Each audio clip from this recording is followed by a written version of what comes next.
Hello teachers, let us look at the PBL for the chapter Paper Boats. The concept covered is personification. The learning outcomes are writes and speaks on imagination, communication, etc., suggesting personal views. Reads text with comprehension, locates details and sequence of events. Connects ideas that he or she has inferred through writing and interaction with his or her personal experiences. The learning objectives are use simple sentences to share imaginary stories, discuss imagination and communication, build imaginary characters and stories using paper items and everyday objects. Let's start with a thinking question. Are you friends with your school bag? Have you tagged your school bag? These questions spark the learner's imagination. They visualize the school bag as a person who can be spoken to. You can expect a wide range of responses. While some learners might go along with the question and talk about their school bags as persons, some might not be able to build that imagination. The aim of the thinking question is to get the learner to start thinking in that direction. Answers are not important. So responses could be, yes, we are friends and we are always together. Every night before I sleep, I thank my bag for helping me through the whole day. Taking us through this PBL is One Eye, a creature born from imagination. He will be informing and instructing us throughout the PBL. Let's read a passage. In school, there was Bhima, the peepal tree, and Sunny, a sunflower. Sunny was missing the sun, so Bhima said, "Books hold stories that can take you anywhere." Bhima read the story of the sun.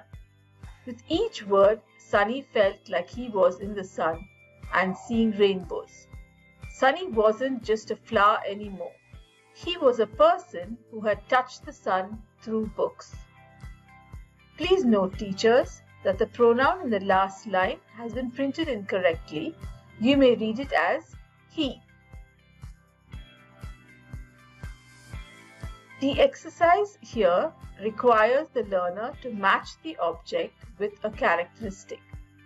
Be open to all responses as there is no wrong answer. I would match the objects like book, wise, tree, friendly, ball, excited, and flower, lonely. How would you match them? Share your ideas with the learners.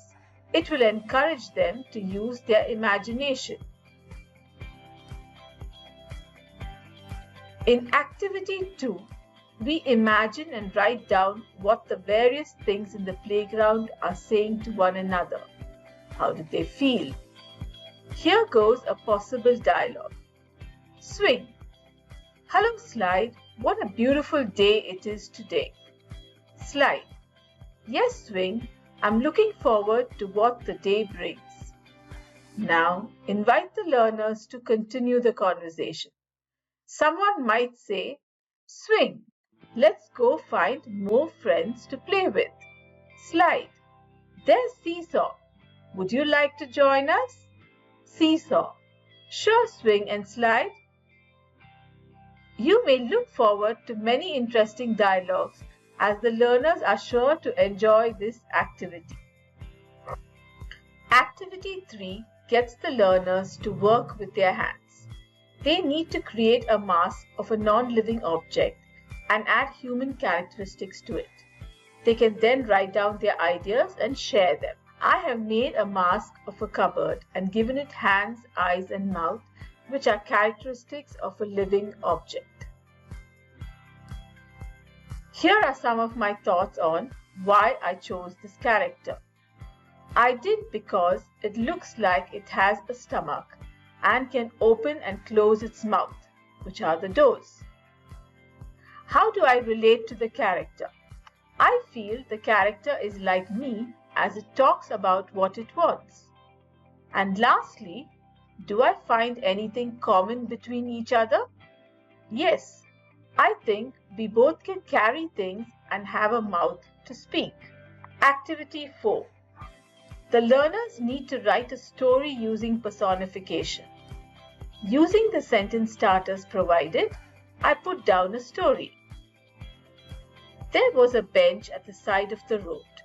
It advised the animals on matters that troubled them. The first object to pass by was a rat. It shared that it had a problem with the cat because it always sneaking up and trying to catch it. The rat went home happily because the bench gave it a disappearing potion to use on itself the next time the cat came by. Now we have reached the creative space.